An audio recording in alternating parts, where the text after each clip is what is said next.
The final battle lasted 7 days. 7 days of reality-bending combat that left scars in the fabric of spacetime itself. When it ended, the entity was not just defeated, it was erased from existence by weapons that violated the laws of physics themselves. But victory came at a terrible cost. Tirash stood beside Commander Chen in Earth's primary command center, watching the damage reports flood in.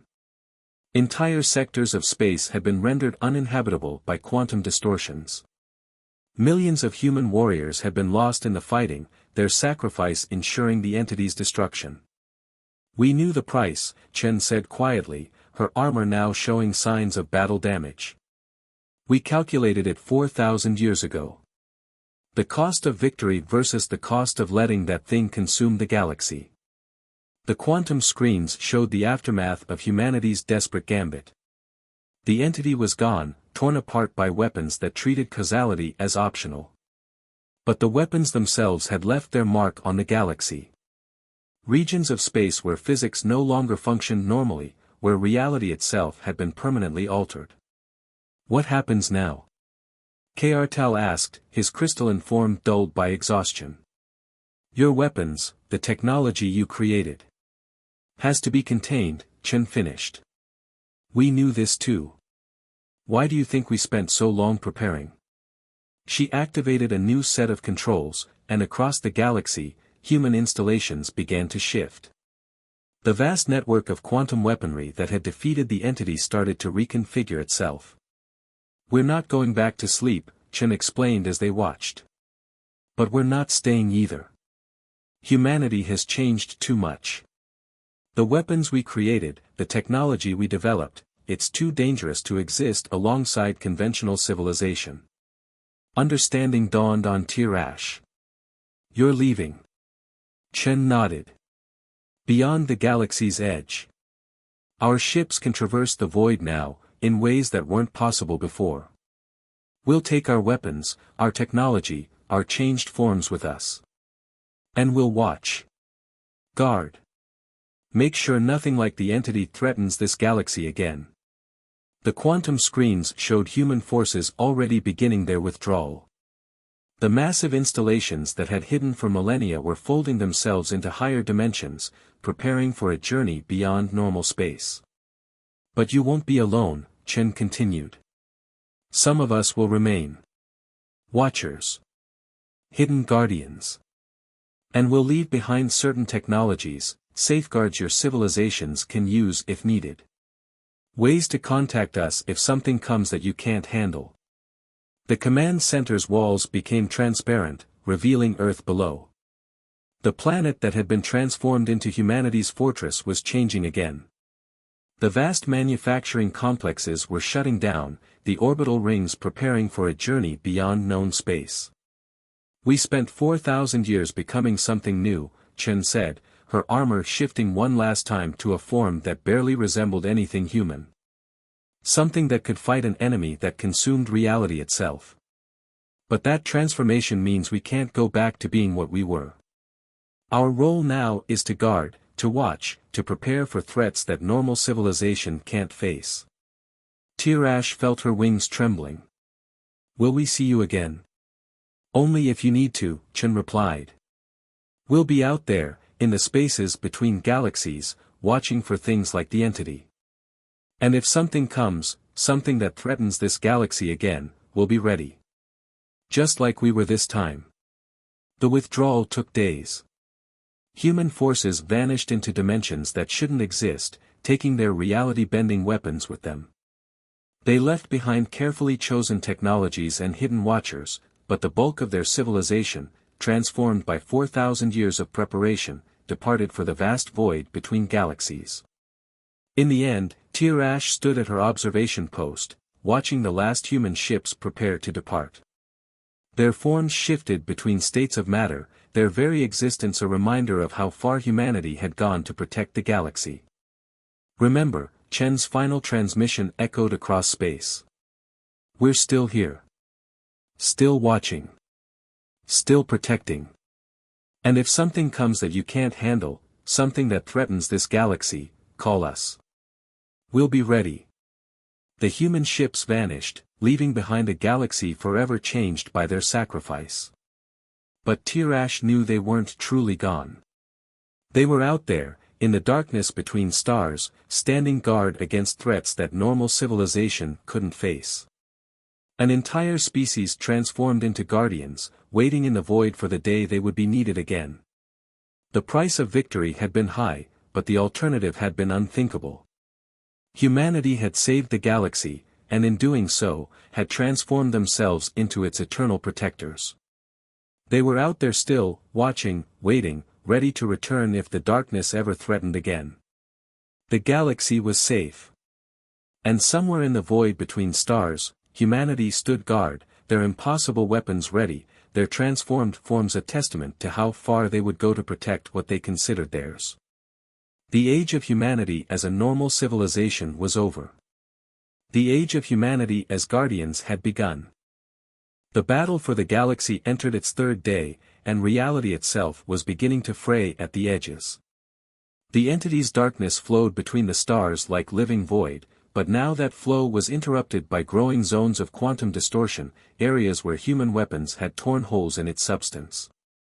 From the command center, Tirash watched as Commander Chen coordinated the largest military operation in galactic history. The humans' hidden arsenals had transformed the tide of battle. Where once the entity had consumed everything in its path, now it found itself surrounded by weapons that broke the laws of physics. Echo Battalion, execute Operation Paradox, Chen ordered, her armor displaying real-time battle data across its surface. Strike points Alpha through Delta, temporal variance at maximum. Human ships phased into existence around the entity's flanks, their weapons creating cascading waves of temporal distortion. The darkness tried to consume them, but found itself unable to grasp ships that existed in multiple time streams simultaneously. The entity's learning, K'Artal observed, his crystalline form pulsing with concern. It's adapting to our quantum weapons. Chen's smile was grim. We counted on that. Time to show it why we spent 4,000 years building redundancies. She activated a new set of controls, and the orbital rings around Earth began to spin faster, generating waves of energy that bent space itself. Throughout the galaxy, other installations activated in precise sequence, creating a vast network of quantum distortions. What you're about to see, Chen explained, is why we needed 4,000 years to perfect this technology. Initialize the quantum lock. The effect was immediate and stunning. The carefully positioned human installations created a vast web of quantum fields, each one designed to restrict the entity's ability to manipulate reality. Where once it had flowed freely through space, now it found itself trapped in bubbles of stabilized spacetime. Now, Chen commanded, show it what humanity learned while we slept. New waves of ships emerged from hyperspace, these bearing weapons unlike anything seen before. They didn't fire energy beams or projectiles, instead, they launched attacks that existed outside normal causality. Where the entity consumed conventional attacks, these new weapons struck at its fundamental nature. The entity exists by consuming reality, Chen explained as they watched the battle unfold. So we created weapons that operate on principles it can't consume. How do you eat something that exists in a quantum state you can't access? The entity's response was devastating. It lashed out with tendrils of void that corrupted local physics, turning space itself into a weapon. Entire fleets vanished as reality ceased to function around them. But the humans had prepared for this too. All units, activate probability shields, Chen ordered. The human ships shifted, their hulls flowing like liquid metal as they engaged systems that allowed them to exist in multiple probable states simultaneously. Attacks that should have annihilated them instead passed through possible versions of the ships that never actually existed. The battle transformed into something beyond normal comprehension. Human forces struck from angles that shouldn't have existed, using weapons that treated causality as a suggestion rather than a law.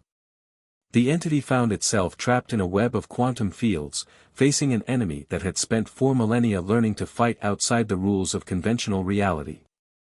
Third wave, execute Operation Singularity, Chen commanded. New installations revealed themselves, what had appeared to be natural phenomena unveiling themselves as vast human weapons platforms. They fired beams of concentrated probability, forcing sections of the entity into quantum states that caused it to conflict with itself. For the first time in the battle, the entity showed signs of genuine distress. Its darkness began to fragment, pieces of it trapped in contradictory states of existence. Where once it had flowed like living void, now it found itself being torn apart by weapons that shouldn't have been possible. "It's working," Tirash breathed, her wings trembling with hope. "You're actually hurting it." "This is what humanity does," Chen replied, her eyes fixed on the tactical displays. "We adapt. We prepare. And when something threatens our galaxy, we find a way to fight back. Even if it takes 4,000 years to figure out how." The entity launched a desperate counterattack, trying to break free of the quantum web that trapped it. But everywhere it turned, it found new human weapons waiting, new impossible technologies that had been prepared specifically to counter its every move.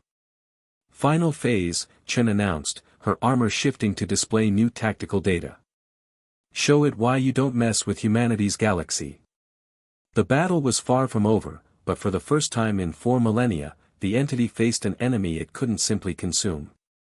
Humanity had transformed itself into something new, something that could fight a being that ate stars and corrupted reality.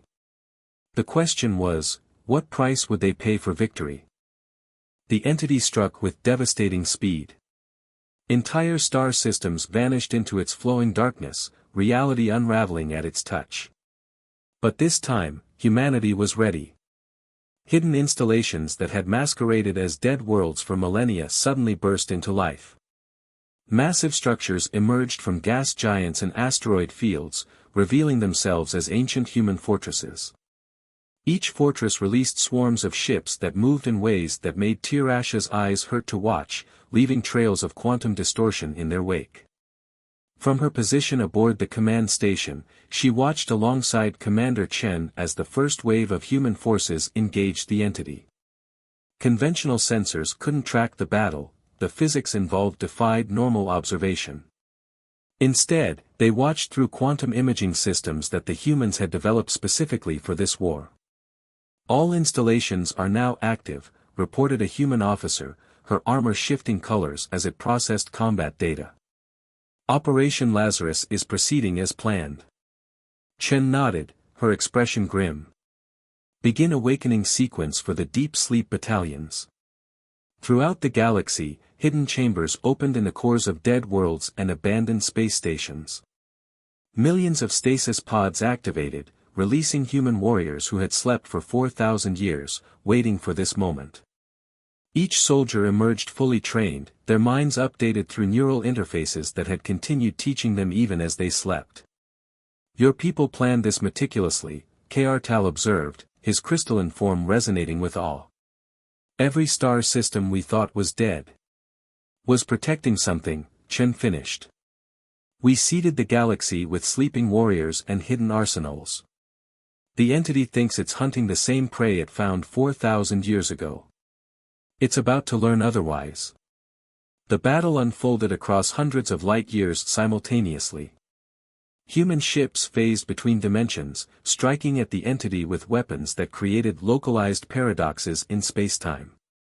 Where conventional weapons had once been absorbed, these new attacks tore holes in the entity's substance, wounds that couldn't heal because they technically never existed.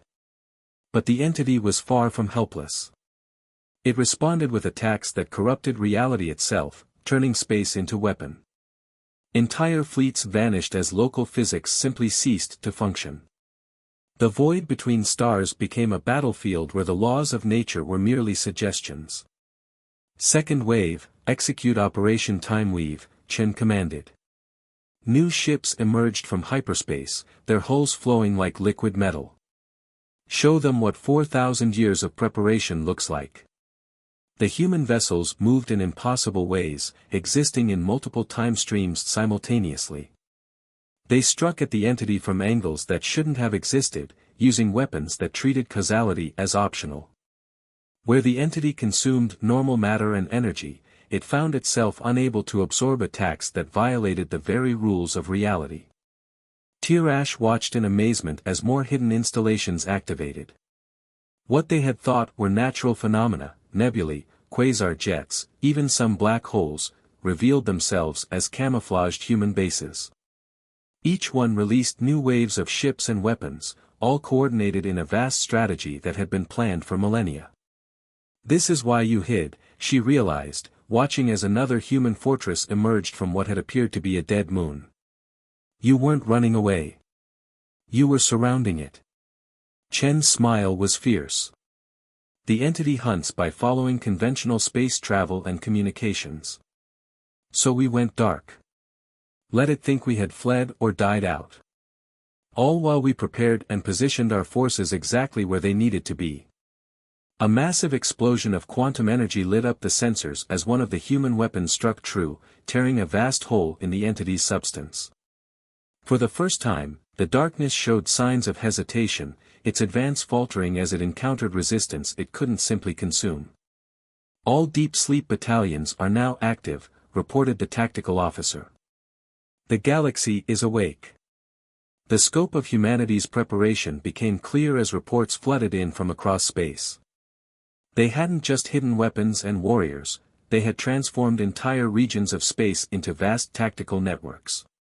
What appeared to be natural formations were actually carefully designed battlegrounds, prepared over thousands of years for this exact moment. "Begin Phase 3, Chen ordered, her armor shifting to display tactical data across its surface. "Show them why humanity spent 4,000 years getting ready for Round 2. As new waves of human forces joined the battle, Tirash finally understood the full scale of what she was witnessing. This wasn't just a military operation, it was the culmination of the longest-running strategic plan in galactic history. An entire species had transformed itself into a weapon, preparing for a single battle that would determine the fate of reality itself. The entity had come expecting to find the same scattered resistance it had encountered 4,000 years ago. Instead, it had walked into a trap for millennia in the making. The real question was, would even humanity's incredible preparation be enough to stop a being that consumed stars and corrupted reality itself? The answer was about to be revealed. The journey to Earth took 7 days, but for Tirash it felt like an eternity. Their ship, along with thousands of others from across the galaxy, followed the quantum beacons that humanity had activated. Each passing hour brought new reports of the entity's advance, entire star systems going dark, reality itself warping in its wake. The first sight of Earth stole the breath from her lungs. The cradle of humanity had transformed into something that defied comprehension. Massive orbital rings encircled the planet, their surfaces covered in pulsing lines of energy that bent light itself. Fleets of ships unlike anything she'd ever seen patrolled in precise formations, their hulls shifting between states of matter as if reality itself was merely a suggestion. "Approaching vessels, maintain your current vectors," a calm human voice broadcasted across all frequencies. "You will be guided to designated docking stations. Welcome to Earth." Their ship was directed to one of the orbital rings, where they joined representatives from hundreds of species. As Tirash stepped onto the station, she found herself face to face with her first human. Commander Sarah Chen stood 2 heads taller than Tirash, enclosed in armor that seemed to drink in light. Her eyes held the weight of millennia, despite her species' relatively short lifespan.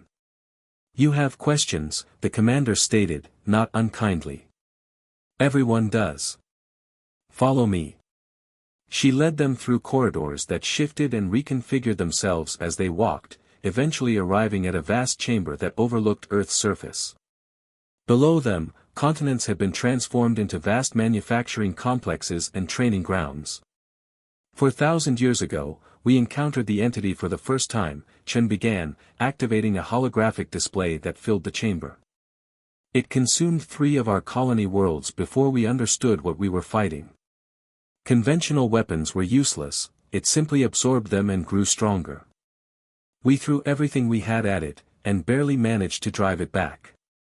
The display showed battles that made Tirash's wings tremble, entire fleets being consumed by living darkness, planets being torn apart at the quantum level. We realized we couldn't beat it with the technology we had, Chen continued. So we made a choice. Our entire species went into hibernation while our AI systems worked on solutions. We transformed Earth and our remaining colonies into vast research and manufacturing facilities. Every human you see here volunteered to sleep for millennia, knowing we'd be needed when it returned. K'Artao's crystalline form pulsed with disbelief. Your entire species. Those who didn't join the hibernation project went further out, establishing backup plans beyond the galaxy's edge. But yes, most of us slept while our machines prepared for this moment. A new alarm blared through the station. The entity had consumed another star system, bringing it closer to Earth. Chen's expression hardened. We don't have much time, she declared. Your species need to learn to use our weapons. They operate on principles your science hasn't discovered yet. Reality itself is more flexible than you've been taught. As if to demonstrate, she drew what looked like a simple pistol from her armor. The weapon hummed to life, its components shifting through multiple dimensions simultaneously. This doesn't fire projectiles or energy beams. It creates localized paradoxes in spacetime. The entity can't absorb what technically never existed.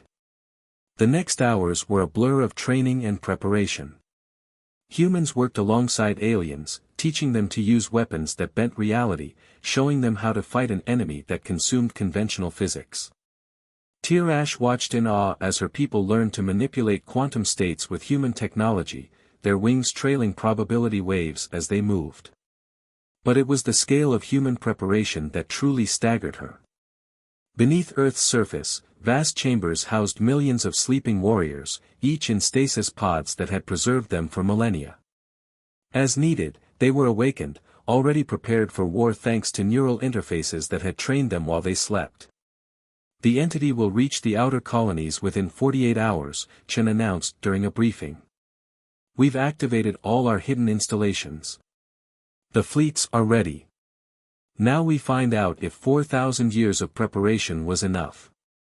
Tirash looked out at the assembled forces, ships that phased between dimensions, weapons that rewrote local physics, armor that existed in multiple time streams simultaneously. The humans had transformed themselves into something new, something that could fight an enemy that consumed reality itself.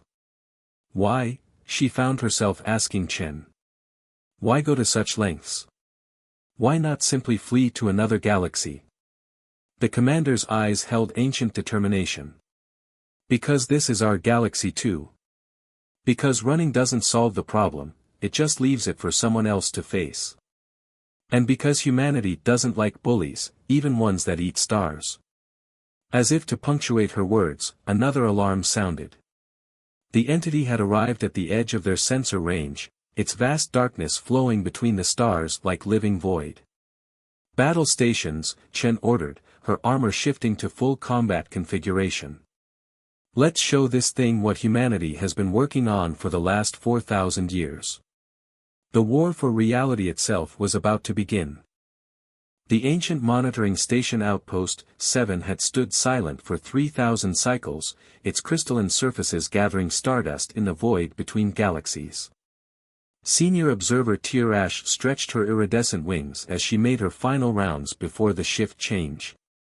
The Drachnid weren't meant for such lonely postings, but someone had to watch the darkness between stars.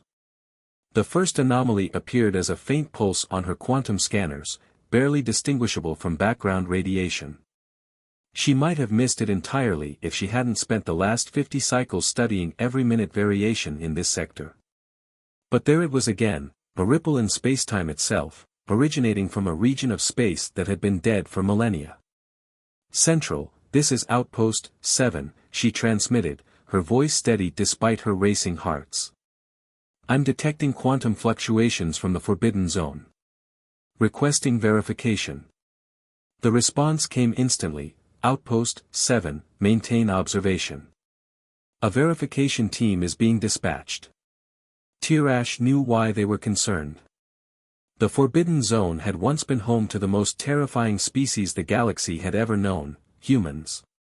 They had appeared suddenly, fought wars that reshaped reality itself, and then vanished without explanation. The only traces they left behind were ruins that defied the laws of physics and warnings written in the blood of those who tried to follow them. But now something was stirring in that graveyard of stars. The verification team arrived within hours, a group of mind-weavers, their crystalline bodies housing the most sophisticated sensor arrays in known space. Their leader, Second Overseer K'Artal, wasted no time with pleasantries. "Show us everything," he demanded, his crystalline form pulsing with barely contained energy. Tirash brought up her recordings, watching as the mind-weaver's faceted eyes analyzed every detail. The quantum ripples had grown stronger, forming patterns too precise to be natural phenomena. "It's a key sequence," K'Artal announced finally, his voice resonating through his crystalline body. "Someone or something is activating old human technology." The words sent a chill through Tirash's wings. But why now? After all this time? Her question was answered by a massive surge in the quantum readings. Space itself seemed to twist as massive structures began emerging from what had appeared to be empty void, orbital platforms, defense stations, and shipyards that dwarfed anything in modern engineering. "They're coming back," K'Artal whispered, his crystalline form vibrating with fear or excitement, Tirash couldn't tell which. A new signal cut through their communications, broadcasting on frequencies that shouldn't have existed. The message was short, encoded in languages both ancient and modern. "To all sentient species of the galaxy, the time of hiding is over. We return because we must. The entity approaches, the thing that devours stars and corrupts reality. We have spent 4,000 years preparing for this moment. Those who wish to survive what comes should make their way to these coordinates. Humanity stands ready." The coordinates led to Earth, humanity's homeworld, a planet that had been quarantined for millennia. As Tirash studied the data streaming in, she realized why humans had vanished. They hadn't fled or died out. They had been building something. The quantum signatures suggested technology so advanced it bordered on magic. "Central needs to know about this immediately," K'Artal declared, already composing his report. "The council must be convened." But Tirash was barely listening. Her attention was fixed on new readings appearing on her screens. Something vast was moving through the darkness between stars, something that consumed light itself. The entity that the humans had warned about was already here. "Look," she called out, directing their attention to the long-range sensors. The void between stars was moving, flowing like liquid shadow. Where it touched, reality itself seemed to unravel. The human message repeated, this time with greater urgency, "The entity feeds on conventional weapons and shields. Your technology cannot harm it. We know, we tried 4,000 years ago. But we've spent every moment since then preparing. Come to Earth. We will show you how to fight back." As if in response, more human installations began activating across the galaxy, massive structures that had laid dormant for millennia, disguised as dead worlds or asteroid fields. Each one broadcasted the same message, "Come to Earth. Survive. Fight back." Tirash watched as the dots connected themselves. The humans hadn't abandoned the galaxy, they had seeded it with sleeping warriors and hidden fortresses, waiting for the day when their ancient enemy returned. "We need to go to Earth," she declared, surprising herself with her certainty. K'Artal's crystalline form pulsed with shock. "The quarantine dash. Won't matter if that thing devours everything," she cut him off, gesturing at the advancing darkness. The humans knew this was coming. They spent 4,000 years getting ready for it. I don't think we have the luxury of ignoring their offer of help. As if to emphasize her point, another human installation activated, this one closer to their position. Through their sensors, they could see massive hangar doors opening, revealing rows of ships and weapons unlike anything in known space. The message repeated one final time, "Come to Earth. Learn to fight. Survive. The time of hiding is over. The choice was clear. Humanity was back, and they had brought an arsenal 4,000 years in the making. The only question was, would it be enough to stop the darkness that was coming to devour everything?